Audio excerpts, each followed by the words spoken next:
You visited China several times already. Yes, I did. Where did you go? What did you discover about China and also China-Malaysia? Okay, actually I went to China, my first time in China was back in 2005. Okay, so the first time I went to China, I went to Shanghai. Before that, I heard a lot of nice things about Shanghai, how vibrant it is and how cultural it is.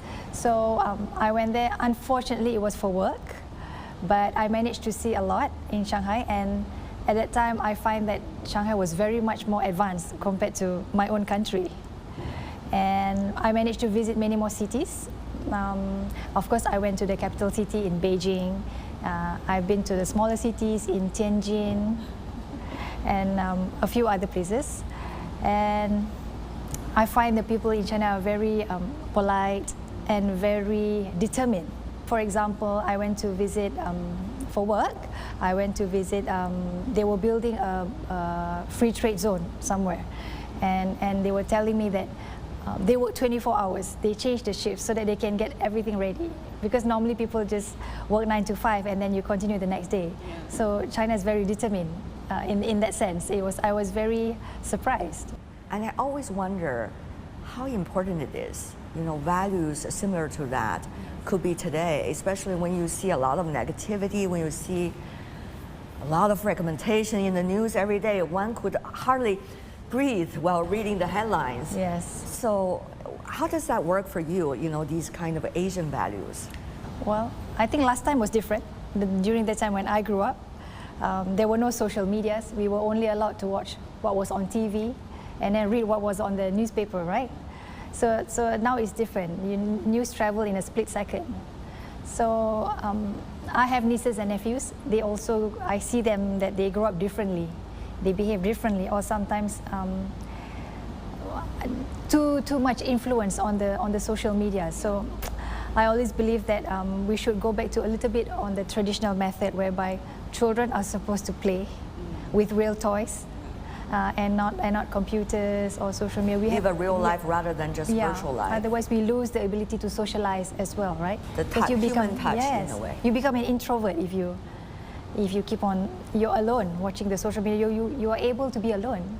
Last time, kids need to play with their friends outside in the garden. Yeah, indeed. Yeah. So, in a way, how much do you see in a fragmented world, if China and Malaysia could work together, what would that mean for the young people? You know, the people that you care so much for. I know you have been doing a lot of work for the young people. Well, I try. Actually, I'm a strong advocate of entrepreneurship. So for the young females, actually, young females. So I encourage them to do businesses when they're young, make the mistakes early rather than later.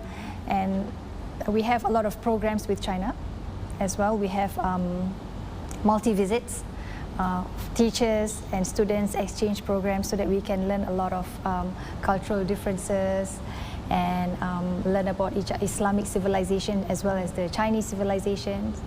And of course, on a more fun part, the food.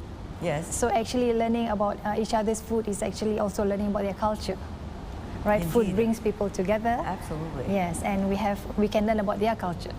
Okay, so maybe different things. We also have similar things in China, right? Similar food.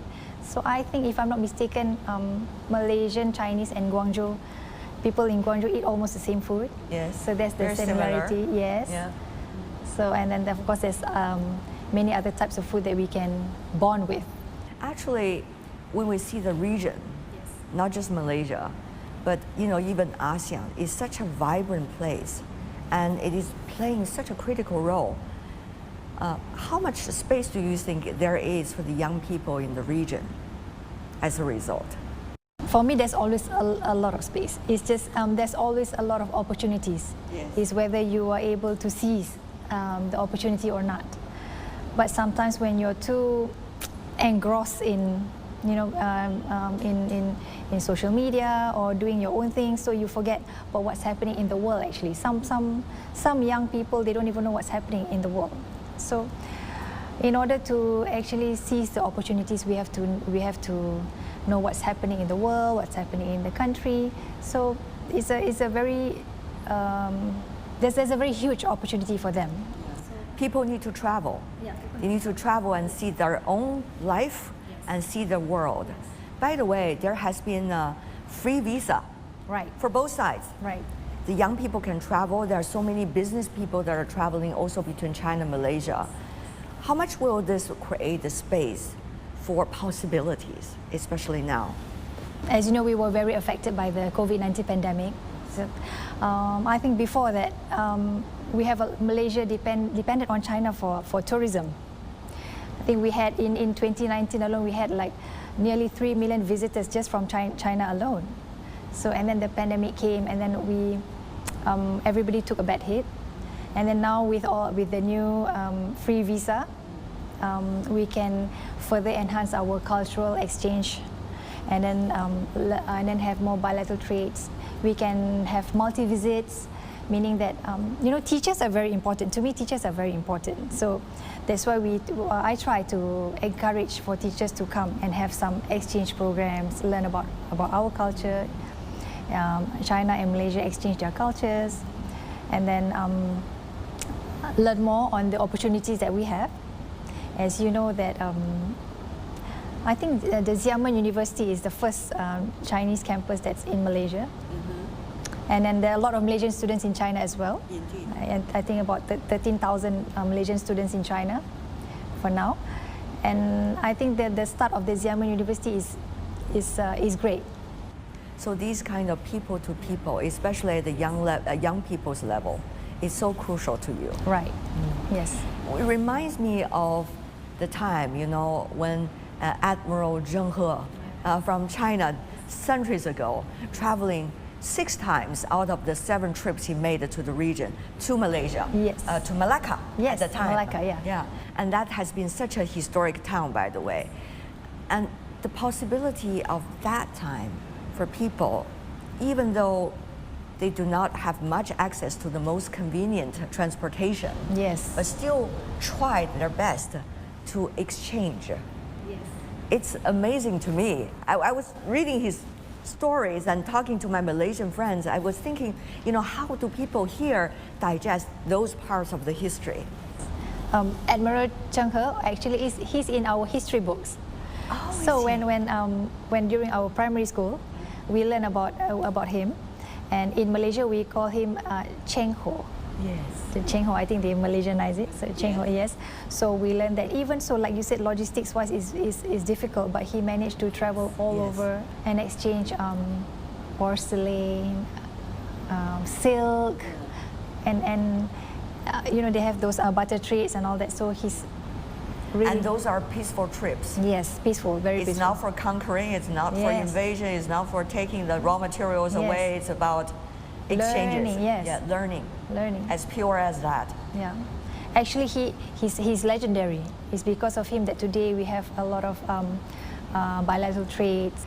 I know that you are helping young professional women to be rising entrepreneurs. What do you think are the biggest difficulties and challenges they're facing? What might be the opportunities that are opening to them right now in Malaysia, or right now in ASEAN economies, or right now when ASEAN is cooperating with China and other partners? Actually, the biggest challenge is actually the mindset.